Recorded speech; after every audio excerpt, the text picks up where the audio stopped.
اور اگر general election میں جانا ہے تو اس سے قریب کچھ آڈیوز اور ویڈیوز ریلیز کر کے کوشش کر لی جائے کہ نون لیگ کو فائدہ ہو. یہ سمجھ نہیں پا رہے. اور میں آج یہ کھل کے بات کر دیتا ہوں تاکہ ان عقل کے اندوں کو بھی سمجھ آ جائے. لوگوں کو یہ پتا تھا کہ نواز شریف کا جو پاناما میں کیس چل رہا ہے ادارہ کھڑا ہو گیا ہے اور نواز شریف کو وہ بھی سزا دلوانا چاہتا ہے. لوگوں نے اس عمل کی تعریف کی تھی کہ جج تو نواز شریف کے اپنے ہوتے ہیں, نیب چیئرمین نواز شریف کا اپنا ہے, اس گاڈ فادر کو تو کوئی سزا نہیں دے سکتا.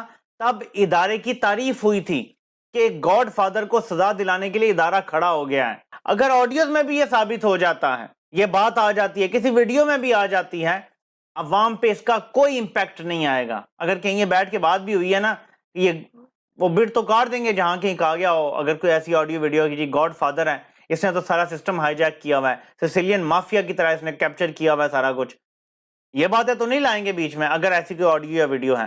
اور یہ ہو سکتا ہے اوکے جو کیسز ہیں ان میں اس کو سزائیں دینی چاہیے, اس کو نائل کرنا چاہیے, ہو سکتا ہے کوئی ایسی بات ہو.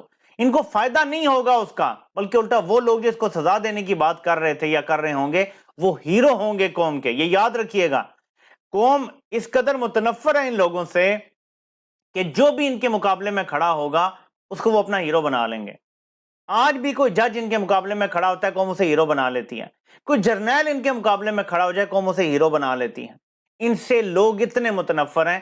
تو مجھے نہیں پتا یہ آڈیوز اور ویڈیو سے کیا نکالنا چاہتے ہیں. بہرحال ظاہر ہے کہ ایک جوڈیشل مارشل لا کا نواز شریف کا پلان ہے, جو پلان 2023 میں آپ کو 2-3 سال سے بتا رہا ہوں. اب بالکل ہم اس کے اوپر وہ مومنٹ آف ٹروتھ آ گیا ہے.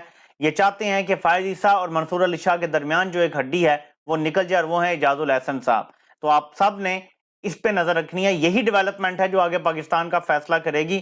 اگر تو یہ کامیاب ہو جاتے ہیں ریموو کروانے میں کچھ ججز کو, تو نواز شریف کی سزائیں بھی ختم ہوں گی اور وہ یہاں پہ آ کے ایک ڈکٹیٹر بھی بنے گا, اور آپ سب یہ ہوتا ہوا دیکھیں گے. یہ جو بات کر رہے ہیں کہ ہمیں بجٹ تک انتظار کرنا چاہیے, سارے الیکشن, عمران خان کو شاید ڈائریکٹ انڈائریکٹ اس طرح کے پیغامات بھی پہنچائے گئے ہیں. کیا عمران خان یہ مان جائیں گے؟ عمران خان یہ بات کسی کو بھی نہیں بتا رہے, رابطوں کا, بات کا, پیغامات کا, سب کچھ سینے سے لگا کے. اب عمران خان سیکھ گئے ہیں یہ سبق, اور یہ بڑی اچھی بات ہے کہ وہ شیئر نہیں کر رہے اپنا پلان, لیکن ہم مشورہ تو دے سکتے ہیں. خان صاحب یہ ڈیلے صرف اس لیے کروانا چاہتے ہیں کہ آپ کے جو کیسز ہیں یہ ان کو میچور کروا کے آپ کو نائل کروانا چاہتے ہیں الیکشن سے پہلے. یہ کسی الیکشن میں نہیں جانا چاہتے جب آپ سٹل اویلیبل ہوں اور آپ بھی ممبر اسمبلی بن سکتے ہوں. آپ کی جان پہ حملہ تو انہوں نے کرنا ہی کرنا ہے, وہ تو انہوں نے کوشش کروانی ہے, لیکن نہ اہلی کم از کم ان کا آپشن ہے.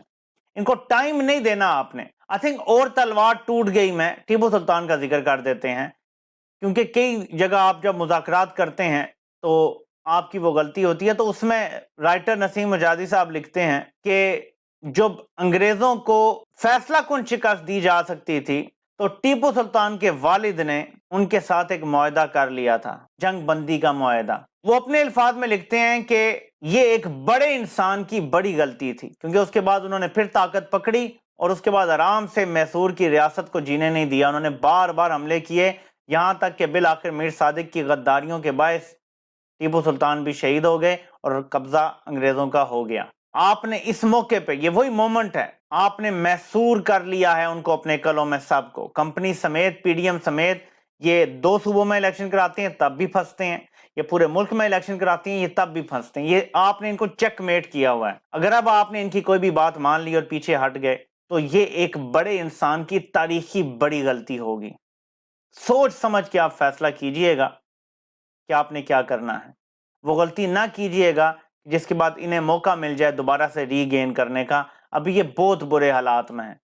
آئی ایم ایف کا پروگرام چالو ہو جاتا ہے, عوام کو سچ نہیں بتائیں گے کہ اگلے سال بھی کتنے ارب ڈالر ہم نے دینا ہے, اگلے 3 سالوں میں ہم نے 75 ارب ڈالر واپس کرنا ہے, بلکہ یہ پھر سے جھوٹا بیانیہ نیلے پیلے چینلوں کی مدد سے بنائیں گے کہ دیکھیں جی عمران خان جو ڈیل خراب کر کے گیا تھا وہ ہم نے کر لی اور وہ چلتا رہے گا, یہ آپ کو نائل کروائیں گے. اور کچھ نہ کچھ لوگوں کی یاداشت بھی کمزور ہے, کچھ نہ کچھ گین کرنے کی کوشش کریں گے. ایون دو جس طرح کی مہنگائی آنے والی ہے, جس طرح کی لوڈ شیڈنگ ہے, میں تو حیران ہوں کہ ان کی عقل کہاں گھاس چرنے گئی ہوئی ہے. ان کی جگہ میں ہوتا تو اسمبلی توڑنے کی مدت تو آج سے 5-6 مہینے پہلے تھی, لیکن چلیں تب بھی نہیں تھا. جیسے ہی مفتاح اسماعیل نے آئی ایم ایف کا پروگرام بحال کروا لیا تھا نا, انہیں اسمبلی توڑ دینی چاہیے تھی. یہ کہہ کے کہ عمران خان نے آئی ایم ایف کا پروگرام ڈیریل کیا تھا, ہم نے مشکل فیصلے کر کے پروگرام بحال کیا, اب ہم الیکشن میں جا رہے ہیں, تب بھی یہ ریکور کر جاتے.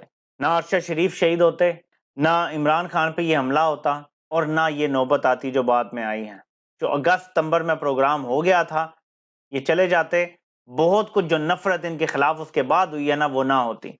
ابھی بھی یہ بیوقوف ہیں، غلط قدم اٹھانا چاہتے ہیں، دیکھتے ہیں کہ حالات کس طرف جاتے ہیں۔ آپ سے انشاءاللہ پھر ملاقات ہوتی ہے۔ اللہ پاک آپ سب کا حامی و ناصر ہو۔ آپ سب کے سننے کا بہت بہت شکریہ۔